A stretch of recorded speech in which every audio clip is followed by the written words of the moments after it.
Kali ini kita akan bahas mengenai hipertensi atau tekanan darah tinggi, di mana hipertensi ini sering terjadi di kalangan masyarakat, namun banyak sekali yang menyepelekan. Untuk itu, sekarang saya sudah bersama narasumber hebat kita, ada Nersusa, ada ahli gizi Ainun, dan ada dokter umum yaitu Nur Asisa. Kemudian, saya juga mengundang pasien yang akan membahas pengalamannya yang terkena hipertensi, ada Saudara Rahmat. Say hi dulu dong. Hai teman-teman.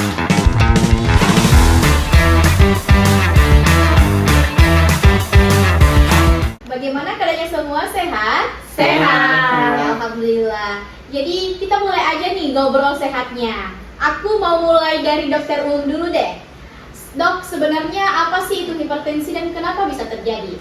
Nah, hai Sobat Ngobat, pastinya kalian juga ingin tahu apa itu hipertensi dan apa yang menyebabkan hipertensi itu sendiri. Hipertensi merupakan tekanan darah tinggi yang biasanya kurang lebih dari 140/90 mm hidrardium. Penyebabnya apa sih? Seperti pola gaya hidup kita yang kurang sehat, kurangnya olahraga, kebanyakan mengonsumsi garam, dan juga ke garis keturunan itu sendiri. Dan faktor risikonya itu seperti apa sih? Bisa mengakibatkan stroke, gagal ginjal, dan bahkan serangan jantung. Oke, jadi untuk Sobat Ngobat, dijaga pola hidup sehatnya ya. Oke, selanjutnya saya mau tanya ke pasien nih, Pak, apa saja sih keluhan Bapak sebelum terkena hipertensi? Oke, keluhan saya itu pada saat kena sebenarnya itu yang pertama gampang lelah, gampang capek. Nah, di situ kayak bilang Kak, kenapa saya lama sekali capek? Nah, lama ada yang sarankan coba periksa tekanan darahnya sama pergi dokter. Nah, saya langsung pergi ke dokter dong, karena saya takut apa yang terjadi pada diri saya. Jadi pada saat kami di rumah di puskesmas, saya diperiksa tekanan darahnya. Dan ternyata tekanan darahnya itu lebih dari 160/100 mm hidrardium. Dia bilang, dok, kenapa bisa ya begini? Nah, dokter mengatakan bahwa, oh, mungkin bapak sering melakukan pola hidup yang tidak sehat. Bilang, oh iya dok, karena saya merokok dan saya juga kadang-kadang makan makanan yang tinggi minyak. Dan dokter juga bertanya apa pekerjaan bapak? Bilang, saya bekerja sebagai supir truk. Bilang, oh iya memang itu menjadi faktor utama. Oh, jadi gitu ya. Oke, jadi untuk Sobat Ngobat, ingat nih, jauhi merokok. Apalagi generasi sekarang, anak muda sekarang itu nggak ngerokok, nggak asik. Jangan banget ya. Oke, selanjutnya saya lanjut ke Nersusa. Oke, Nersusa, saya ingin tanya nih, apa sih intervensi atau diagnosis untuk menangani pasien yang terkena hipertensi? Diagnosis keperawatan yang bisa diangkat itu banyak sekali Kak, tapi yang umumnya itu seperti ignoransi aktivitas karena pasien cepat sekali merasa lelah dalam beraktivitas di kehidupannya sehari-hari. Terus intervensi yang bisa kami terapkan itu ya seperti manajemen stres, mengingatkan pasien untuk melakukan pola hidup sehat, pemeriksaan fisiknya itu seperti pemeriksaan tekanan darah, dan mengajarkan pasien untuk olahraga ringan tapi secara rutin. Oke, saya kira sudah jelas ya penjelasan dari Nersusa. Sekarang saya mau beralih ke ahli gizi. Oke, Kak Ainun, saya mau nanya nih, seberapa penting sih peran gizi itu pada pasien hipertensi? Peran ahli gizi itu sangat penting dalam pasien hipertensi, mulai dari diet rendah garam, menghindari makanan yang berlemak. Kita bisa mulai dari berbanyak minum air putih, berbanyak makan sayur-sayuran, buah-buahan. Diet ini kita bisa namakan diet DAS untuk menurunkan tekanan darah dari pasien. Oh gitu ya. Jadi buat Sobat Ngobat, kalau Anda terkena hipertensi itu harus segera cepat minum air putih atau jangan sering makan makanan yang berminyak atau gorengan ya. Oke, kembali lagi nih pada pasien. Nah kan tadi pasien ini mengatakan bahwa dia cepat kelelahan, dia kan dia sering merokok ya Mas. Nah, dari merokoknya itu bagaimana sih sehingga dia bisa terkena hipertensi? Oke, baik. Dari penjelasan pasien tadi terkait dengan gaya hidupnya yang banyak sekali makan berlemak ya Pak ya? Iya. Terus banyak sekali merokok. Iya. Jadi kalau banyak yang merokok itu sama makan makanan yang berlemak, jadi terjadinya penumpukan plak lemak di pembuluh darah rata. Makanya cepat sekali sesak napas. Kalau terjadinya penyempitan, jantung tangan berdebar harus 100 kali per hari toh. Jadi kalau banyak nih plak lemaknya di pembuluh arterinya itu terjadinya penebalan, namanya aterosklerosis. Karena harus jantung itu menyesuaikan diri. Bagaimana ini caranya? Tetap bekerja 100 kali 100 detik per hari. Tapi terjadinya penyempitan karena banyaknya makan makanan yang berlemak. Apalagi pekerjaan tadi sebagai sopir truk jadi itu sangat berat sekali. Ketika banyak penumpukan lemaknya, terjadilah penebalan di dinding arteri. Jadinya dinding itu yang awalnya fleksibel, jadinya kaku Jadi harus dikasih obat. Sering minum obat? Iya, sering minum obat apa itu amlodipin. Cocok nih amlodipin. Kami sering kalau minum. Oh, jadi itu Kak, amlodipin itu untuk memperlebar pembuluh darahnya pasien. Nah, untuk pasien sendiri apakah rutin minum obat atau bagaimana? Saya kan pekerjaan sebagai super truknya. Ya, Jadi biasa sering kalau lupa minum, kalau nanya ingat kan sama istri aku lupain aku minum itu obat. Jadi biasa kan awalnya kan saya disarankan biasa awal pagi dengan malam disuruh minum. Tapi biasa kalau malam nih saya nggak minum nih.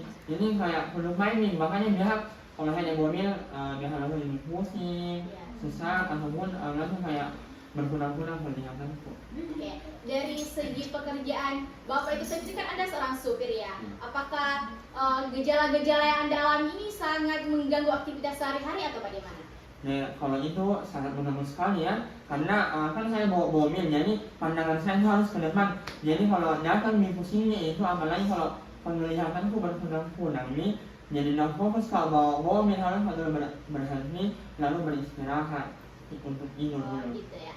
Oke, nah kan tadi pasien mengatakan dia tuh sering pusing, mudah lelah, dan berkunang-kunang penglihatannya. Nah, itu secara ilmiahnya bagaimana sih? Kenapa bisa terjadi seperti itu? Jadi begini, proses hipertensi adalah proses vasokonstriksi. Artinya pembuluh darah itu bekerja lebih cepat dari biasanya. Nah, karena kenapa dia bekerja lebih cepat? Karena tadi terjadinya sumbatan.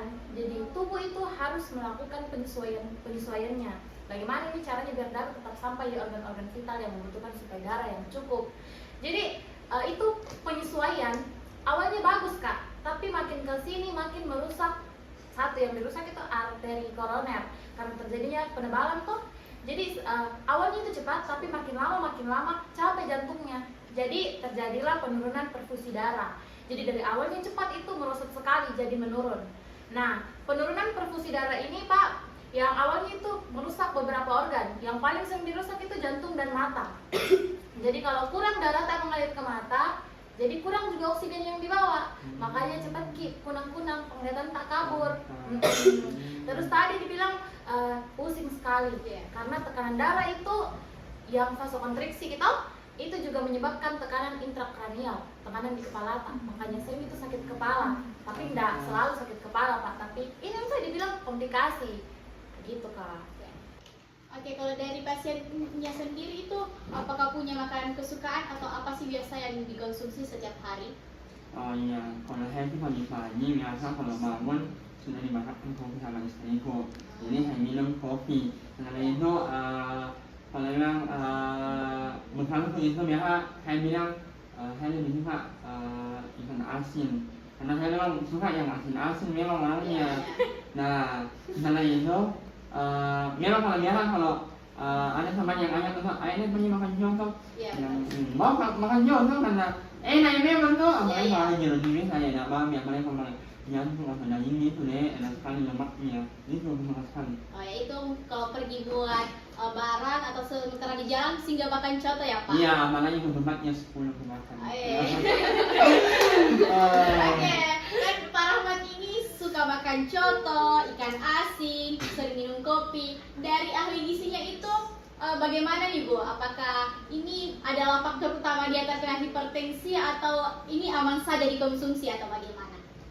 Pak Rahmat pantas tinggi tekanan darah, sering kita makan ikan asin, sering kita makan coto, apalagi nggak minum air putih sebelum berangkat, sering kita minum kopi. Kalau bisa itu Pak Toh, perbanyak minum air putih. Kalau bisa bawa kita tumbler, taruh di samping tak kalau mengemudi terus tanya ke istri tak sebelum pergi kerja buahkan sarapan sayur, buah-buahan kalau bisa, jangan dimakan coto, ikan asin, tidak sehat, tinggi garamnya.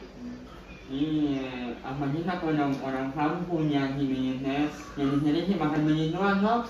Pasti kalau di kampung itu lebih enak itu makan ikan-ikan sama sayur kelor itu mah minimal kan apalagi enak ini namanya kalau punya kan saya ingin sebenarnya ini nggak ada apa. Nah mungkin mau beli yang mewah-mewah beli yang mahal-mahal harganya. Iya memang enak itu ikan asin Pak Toto, tapi kita tahu nih sekarang gejala tak sering pusing. Nanti mengganggu aktivitas tak, kalau bisa tanya-tanya saya istri tak, bilang kasih sarapan yang banyak, yang sayur, yang buah-buahan, yang minum air putih. Kita tahu bisa aja kita sadari diri tak. Oh iya. Oke. Jadi untuk para remaja sendiri itu harus menerapkan pola hidup sehat dan lebih baik mencegah daripada mengobati ya Pak. Oke, jadi untuk Pak Ahmad ingat ya Pak, jangan sering mengonsumsi coto, jangan sering makan ikan asin, apalagi minum kopi setiap pagi. Oke, jadi mulai sekarang itu terapkan pola hidup sehat.